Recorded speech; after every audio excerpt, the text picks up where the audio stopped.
नमस्कार। आज हमारे पास 10वीं कक्षा की मराठी की किताब से एक बहुत ही दमदार कहानी है, खरा नागरिक, यानी एक सच्चा नागरिक। ये कहानी एक लड़के की है जो एक रात कुछ ऐसा देखता है जिसके बाद उसे एक बहुत बड़ा फैसला लेना पड़ता है। आज हम इस कहानी की परतों को खोलेंगे और ये भी समझेंगे कि महाराष्ट्र बोर्ड की परीक्षा के लिहाज से इसमें क्या खास है। बिल्कुल, ये कहानी सिर्फ एक बहादुर लड़के की नहीं है। ये इस सवाल के बारे में है कि जो हम किताबों में पढ़ते हैं, क्या उसे हम असल जिंदगी में उतार पाते हैं? हाँ, और एक सच्चे नागरिक होने का असली मतलब क्या है? आज हम इसी की गहराई में उतरेंगे। तो चलिए शुरू करते हैं कहानी के हीरो निरंजन से। कहानी की शुरुआत में लेखक हमें निरंजन के बारे में जो छोटी छोटी बातें बताते हैं, जैसे कि वो एक हॉस्टल में रहता है, बहुत मेहनती है और उसे नागरिक शास्त्र मतलब सिविक्स पढ़ना बहुत पसंद है। तो ये बातें आगे चलकर इतनी जरूरी क्यों हो जाती हैं? ये एक बहुत अच्छा सवाल है। असल में लेखक ने कहानी की शुरुआत में ही हमें सबसे बड़ा सुराग दे दिया है। अच्छा। निरंजन का नागरिक शास्त्र का पसंदीदा विषय होना कोई इत्तेफाक नहीं है। अच्छा। यह एक तरह की भूमिका है जिसे हम क्या कहते हैं, फोरशैडोइंग कहते हैं। अच्छा। लेखक हमें पहले ही बता रहे हैं कि ये कहानी सिर्फ इतिहास या भूगोल की नहीं, बल्कि नागरिक होने के कर्तव्यों की होने वाली है। मतलब उसके किरदार की नींव यहीं रख दी गई थी। कहानी में उसकी पारिवारिक पृष्ठभूमि के बारे में भी बताया गया है। वो मानापुर गांव का एक अनाथ लड़का है, हाँ जिसे उसके गरीब मामा ने पाला है, हाँ, और वो इस मौके की कीमत समझता है। सही। और ये जानकारी उसके चरित्र को और गहराई देती है। हमें पता चलता है कि निरंजन के लिए पढ़ाई कितनी कीमती है। वो जानता है कि यही उसका भविष्य बना सकती है। इसीलिए जब उसके गुरुजी उसे कहते हैं कि सिर्फ परीक्षा में अच्छे नंबर लाना ही काफी नहीं, एक अच्छा नागरिक बनना ज्यादा जरूरी है, तो ये बात उसके दिल में उतर जाती है। वो इसे सिर्फ एक सलाह की तरह नहीं, बल्कि एक सबक की तरह लेता है। और शायद यही सबक उसकी जिंदगी की सबसे बड़ी परीक्षा बन जाता है। तो निरंजन एक मेहनती लड़का है जिसे सिविक्स पसंद है, पर कहानी यहाँ से एक बहुत ही नाटकीय मोड़ लेती है ना? बिल्कुल। उस रात ऐसा क्या हुआ था? उस रात कहानी का माहौल पूरी तरह बदल जाता है। सब सो रहे हैं और निरंजन देर रात लगभग 2 बजे तक पढ़ रहा है। लेखक यहाँ एक बहुत अच्छी तकनीक का इस्तेमाल करते हैं। पहले वो पूरी तरह से शांति और सन्नाटे का जिक्र करते हैं, और फिर उस सन्नाटे को एक छोटी सी खटकने की आवाज से तोड़ते हैं। इससे वो आवाज और भी ज्यादा खतरनाक लगती है और हमारा ध्यान तुरंत खिंच जाता है। और निरंजन खिड़की से बाहर झांकता है। उसे क्या दिखाई देता है? उसे दिखता है कि 2 लोग रेलवे ट्रैक के साथ कुछ छेड़छाड़ कर रहे हैं। उनके हाथ में कुछ औजार हैं और वो पटरी के नट बोल्ट खोल रहे हैं।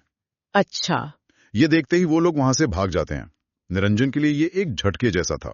एक पल के लिए तो वो सुन्न हो गया। मैं सोच सकती हूँ किसी भी बच्चे के लिए ये देखना कितना डरावना होगा, लेकिन यहाँ पर निरंजन की प्रतिक्रिया उसे एक आम लड़के से अलग बनाती है। आपने बिल्कुल सही पकड़ा। यहाँ उसके मन में एक लड़ाई चलती है। एक तरफ डर है, दूसरी तरफ उसकी जिम्मेदारी की भावना। उसे तुरंत याद आता है कि आधे घंटे में वहां से एक पैसेंजर ट्रेन गुजरने वाली है। ओह। उसके दिमाग में सैकड़ों लोगों की जान का ख्याल आता है, और यहीं पर उसके नागरिक शास्त्र में पढ़े हुए सबक काम आते हैं। हाँ, जो उसका पसंदीदा विषय था। बिल्कुल। उसने किताबों में पढ़ा था कि राष्ट्रीय संपत्ति की रक्षा करना और लोगों की जान बचाना एक नागरिक का कर्तव्य है। अब वही सबक उसकी आंखों के सामने एक असली चुनौती बनकर खड़ा था। तो कहानी में तो निरंजन ने सही कदम उठाया, पर असल जिंदगी में एक आम इंसान के लिए हीरो बनने और खतरे में पड़ने के बीच की लाइन बहुत धुंधली होती है। इस कहानी से हम उस दुविधा के बारे में क्या सीख सकते हैं? ये बहुत जरूरी बात है। देखिए, कहानी हमें दिखाती है कि सच्चा नागरिक होना कोई आसान काम नहीं है। निरंजन के पास चुप रहने का, डर कर सो जाने का विकल्प था। कोई उसे दोष भी नहीं देता। सही बात है। लेकिन उसने मुश्किल रास्ता चुना। उसने अपनी अंतरात्मा की आवाज सुनी। ये कहानी हमें सिखाती है कि नागरिकता सिर्फ अधिकारों के बारे में नहीं है, बल्कि मुश्किल समय में सही फैसले लेने की हिम्मत के बारे में भी है। और वो फैसला था स्टेशन तक पहुंचने का, 3-4 किलोमीटर, वो भी रात के अंधेरे में। हाँ, और वो रास्ता आसान नहीं था। कहानी में बताया गया है कि रास्ते में कांटे हैं, पत्थर हैं, लेकिन निरंजन को उनकी परवाह नहीं है। वो बस दौड़ रहा है। उसका गला सूख रहा है, वो हाँप रहा है, लेकिन उसके दिमाग में बस एक ही चीज चल रही है। ट्रेन को रोकना है। ट्रेन को रोकना है। बिल्कुल। अगर परीक्षा में निरंजन के चरित्र पर सवाल आए, तो इस घटना का जिक्र करना बहुत जरूरी है। ये हिस्सा उसके असाधारण साहस और कर्तव्य की भावना को दिखाता है। वो स्टेशन पहुंचता है, लेकिन उसकी मुश्किल यहीं खत्म नहीं होती। स्टेशन मास्टर उसकी बात पर यकीन ही नहीं करते। और ये कहानी का एक बहुत ही यथार्थवादी मतलब रियलिस्टिक मोड है। सोचिए, आधी रात को एक हाफता हुआ बच्चा आके कहे कि पटरी उखड़ी हुई है, तो कोई भी पहली बार में शक करेगा। हाँ, ये तो है। स्टेशन मास्टर उसे डांटते हैं, उसे भगाने की कोशिश करते हैं, लेकिन निरंजन हार नहीं मानता। वो गिड़गिड़ाता है, विनती करता है। उसकी आंखों में जो सच्चाई और घबराहट थी, शायद उसी ने स्टेशन मास्टर को सोचने पर मजबूर कर दिया। और आखिरकार वो मान जाते हैं। ट्रेन को लाल सिग्नल दिखाकर रोक दिया जाता है। बिल्कुल। और जब स्टेशन मास्टर कुछ लोगों के साथ उस जगह पर पहुंचते हैं तो उनके होश उड़ जाते हैं। पटरी सच में उखड़ी हुई थी। बाप रे! निरंजन की एक कोशिश ने सैकड़ों लोगों को मौत के मुंह में जाने से बचा लिया था। एक बहुत बड़ा हादसा टल गया था। अगले दिन जाहिर है निरंजन एक हीरो बन चुका था। अखबारों में उसकी तस्वीर थी और फिर तो बड़े बड़े अफसर भी स्कूल आ गए। हाँ, यहाँ तक कि जिले के सबसे बड़े अधिकारी कलेक्टर साहब भी। स्कूल में एक बड़ा कार्यक्रम होता है, सब उसकी तारीफ करते हैं। लेकिन कहानी का सबसे भावनात्मक और सबसे जरूरी हिस्सा अब आता है। इस सब के बीच निरंजन डरा हुआ अपने गुरुजी के पास जाता है।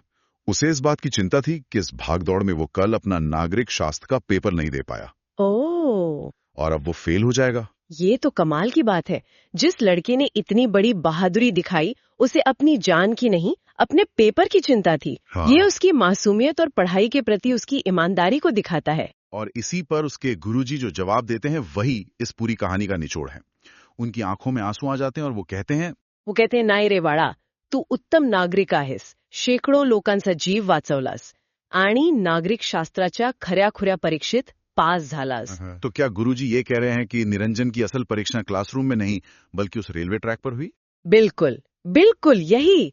गुरुजी से समझाते हैं कि किताबी ज्ञान का असली मकसद उसे जीवन में उतारना है। तुमने जो काम किया है वो किसी भी परीक्षा से बढ़कर है। और इसी एक डायलॉग से कहानी का जो नाम है खरा नागरिक, वो एकदम सही साबित हो जाता है। हाँ। अगर परीक्षा में ये सवाल आता है कि कहानी के शीर्षक की सार्थकता स्पष्ट करें, तो गुरुजी का ये संवाद लिखना सबसे ज्यादा जरूरी है। यह दिखाता है कि निरंजन ने सिर्फ जानकारी नहीं बल्कि असली ज्ञान हासिल किया था और उसके इस काम के लिए उसे इनाम भी मिलता है। सरकार उसकी आगे की पूरी पढ़ाई का खर्च उठाने का ऐलान करती है। हाँ, ये उसके अच्छे काम का फल का। लेकिन मुझे लगता है कि उसके लिए सबसे बड़ा इनाम उसके गुरुजी के शब्द थे और उनकी आंखों में दिखा वो गर्व। सही बात है। उन्होंने ही तो उसके मन में एक अच्छा नागरिक बनने का बीज बोया था और अब वो एक पेड़ बन चुका था। गुरुजी की भूमिका पर भी परीक्षा में प्रश्न आ सकता है। हाँ, और उसमें ये दोनों बातें लिखनी होंगी। एक तो शुरुआत में दी गई प्रेरणा और दूसरी अंत में दिए गए शाबाशी और सम्मान। तो अगर हम इस पूरी कहानी को परीक्षा के नजरिए से देखें तो कुछ मुख्य बातें हैं जिन पर छात्रों को ध्यान देना चाहिए। पहला तो निरंजन का चरित्र ही है। हाँ, निरंजन का चरित्र चित्रण एक बहुत ही संभावित प्रश्न है। जवाब में हमें उसके कई गुण बताने होंगे। वो मेहनती है क्योंकि वो देर रात तक पढ़ता है। वो जिम्मेदार है क्योंकि खतरा देखकर वो चुप नहीं रहता। वो साहसी है क्योंकि वो अंधेरे में अकेले स्टेशन की ओर भागता है। और उसमें सही गलत की समझ और सूझबूझ है क्योंकि वो स्थिति की गंभीरता को तुरंत समझ जाता है। और सबसे जरूरी बात, इन सभी पॉइंट्स को कहानी की घटनाओं से जोड़कर समझाना होगा। बिल्कुल, उदाहरण देकर। ठीक है। और दूसरा महत्वपूर्ण टेकअवे है कहानी का संदेश। इस कहानी से हमें क्या सीख मिलती है? कहानी का मुख्य संदेश ये है कि सच्ची शिक्षा किताबों को रटना नहीं है बल्कि उसमें लिखी बातों को अपने जीवन और व्यवहार में अपनाना है। एक अच्छा नागरिक होना सिर्फ एक विषय पढ़ना नहीं है बल्कि समाज के प्रति अपनी जिम्मेदारियों को निभाना है, चाहे हालात कितने भी मुश्किल क्यों ना हो। मतलब शिक्षा का असली लक्ष्य एक अच्छा इंसान बनना है। बिल्कुल। तो कुल मिलाकर अपना खरा नागरिक सिर्फ एक कहानी नहीं है बल्कि यह नागरिक कर्तव्य और सामाजिक जिम्मेदारी पर एक बहुत शक्तिशाली सबक है। निरंजन का किरदार हमें सिखाता है कि उम्र कोई भी हो, अगर एक इंसान जागरूक और जिम्मेदार है तो वो समाज में बहुत बड़ा सकारात्मक बदलाव ला सकता है। बिल्कुल, ये कहानी थ्योरी और प्रैक्टिकल के बीच का पुल है। ये छात्रों को याद दिलाती है कि वो जो कुछ भी क्लास में सीखते हैं उसका असल दुनिया में एक मकसद है, एक मतलब है। और अंत में एक विचार, कहानी हमें ये तो बताती है कि निरंजन ने क्या किया, जो कि वाकई काबिले तारीफ है, लेकिन ये हमें उस व्यक्ति या उन लोगों के बारे में सोचने पर भी मजबूर करती है जिन्होंने पटरी उखाड़ी थी। ये एक दिलचस्प पहलू है। कोई इतना विनाशकारी कदम क्यों उठाएगा? और जब हम समाज में ऐसे व्यवहार का सामना करते हैं तो एक नागरिक के रूप में हमारी क्या जिम्मेदारी बनती है?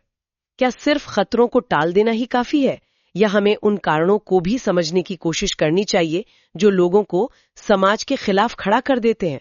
ये सोचने का एक गहरा विषय है।